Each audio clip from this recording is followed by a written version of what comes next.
Hey guys, what's up? I'm here with another game review.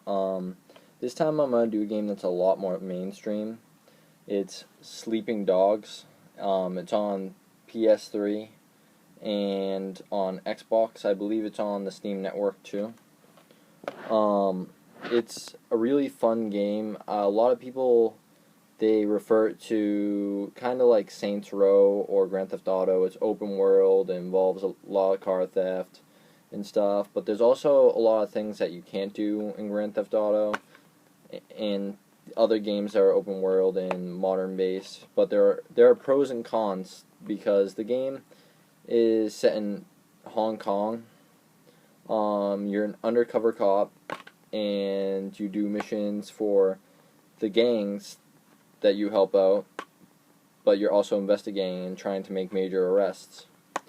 And you do cop missions. Well, the game seems like it would progress toward the end, and you kind of have to choose a side between the gangs and the cops.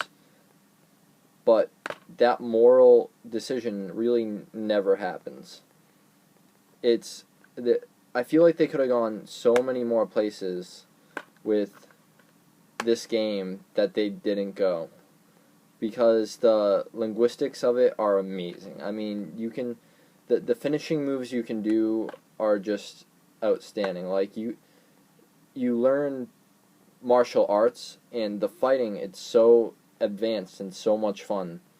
It's ridiculous, and like just the amount of potential this game had was absolutely amazing. And it's fun. Like there are still side missions. It's really open world, but they're not really involved side missions. There are like side missions where you can date girls and whatnot, but it's not like you can continue to date them. You go on one date with each girl, and that's it. You basically never see them again. I think you can no, you can't even call them or text them after. It's open world, but it's really linear.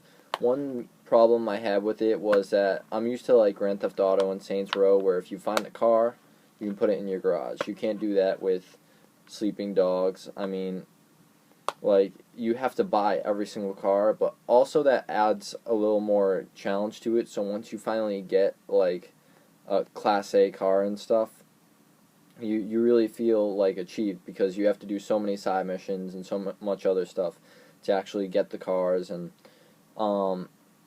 one issue I had is the clothing. I mean, the clothing's great, but you also have to earn basically the equivalent to respect to wear certain clothing. And like there's a Bruce Lee costume that you have to get to like level 8 or something, and basically you finish the game before you get to that respect level, basically. So you can't even wear the coolest suit in the game. Once you finish the game, you have to continue to work for it. I mean, you figure that should be unlocked toward the end or something, but it's too difficult to get your respect levels up. One thing that I did like is you can find jade statues to upgrade your martial arts combat, and you level up and you can choose between your martial arts, your your cop skills and your gang skills. The cop skills and gang skills, you kind of have to choose between them each time you level up, but to level up your martial arts skills, you have to find jade statues, which is it's fun. It's not usually they're somewhere in the main storyline, like they're close by, or you'll see one and you'll remember it's there and you can go back for it. But some of them you do have to find like off the side, but they're not really hidden anywhere crazy. 9 times out of 10, you don't have to go out of your way to find them. And learning them's fun because you get to learn with your trainer and stuff, and he teaches you how to use them. And some of the stuff you can do is absolutely absurd, like double roundhouse kicks and stuff. It's crazy. One issue I had is it feels like you almost never get a gun. I mean, I found my first pistol like on the top of a mountain or something, and I was absolutely insane happy. But then once you use it, you get so many cops on you, you basically die right away. Later in the game, you do use more weapons and stuff, but it's just it's just too uncommon. There's no inventory of weapons. You hold one, and you drop it basically once you run out of ammo. You can't it's not like Grand Theft Auto where you can have a bunch of weapons on you. You can't. There is an upgrade where you can find shotguns in the back of cop cars, but the cop cars have to be parked. And if you go in the back of a cop car at the police station, you get the cops on you. And the only other way to get it is basically hijack a cop car in the middle of the road, and that already gets the cops on you. And even then, if you use the shotgun, you still get the cops on you. So it's not even really fun trying to get it. So just weapons are too few and far between. I mean, you can always get tire irons in the back of any vehicle. It says you can get them in some vehicles, but realistically, it's in the back of any vehicle, besides, I guess, a motorcycle. The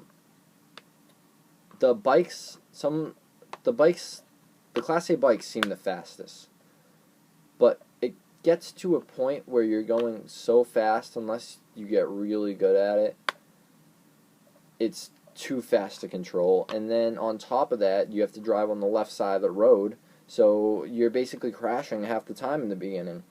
So in the beginning, it's kind of tedious. It takes some getting used to if you live in America, but it is fun. What else did I want to get to?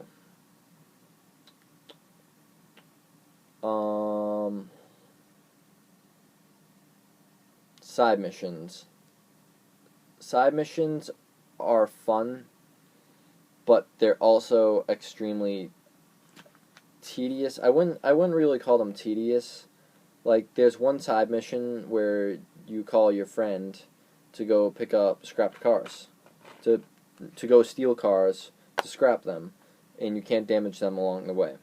So once you get them, you can't damage them, which really sucks, because sometimes once you get the car and steal it, the cops might come after you and you have to get away.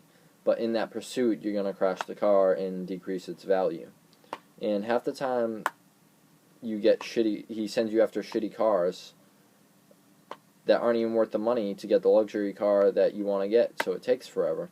I remember one time I got one luxury car, and it paid for itself. So I guess if you do it over and over again, you're going to get what you want. But this game is really about rinse, wash, repeat. Or wash, rinse, repeat. Sorry about that. But if you get into the storyline, it really is a fun game. One thing I want to go back to is the weapons. After you complete the main storyline, you're not going to get any machine guns. You're going to get nothing. There's basically, besides a shotgun and the pistols, few and far between that you get. Like, there's no machine guns or like a rocket launcher you get to use at one point toward the end of this storyline. There's basically nothing. But the one thing that's extremely commendable and makes all this minor fatalities that really bring down the game is the storyline. The storyline is absolutely incredible. It's definitely a game you want to pick up and play. Once I got into this game, I got absolutely hooked. Another thing I love about this game is the parkour. You chase people down across rooftops and stuff and just do amazing maneuvers. Like, it's all parkour maneuvers. This game excels in making you feel like a total badass. Another cool feature, like, let's say you grab someone, you can throw them into your trunk and drive around with them in the back and stuff. And once again, I have to go back to the finishing moves.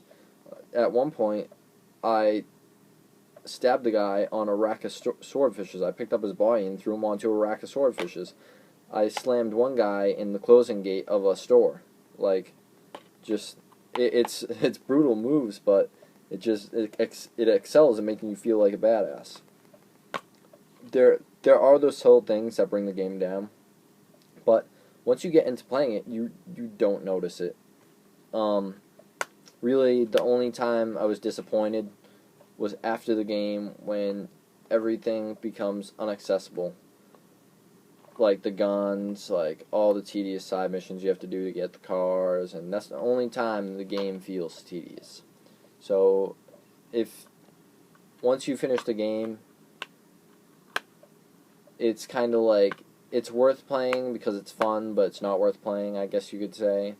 Another cool thing is with the vehicles, you can, like, let's say you're driving a motorcycle, you can jump up onto your seat by holding X or the on PlayStation or A on the Xbox 360. I'm not sure what it is on the keyboard for Steam users.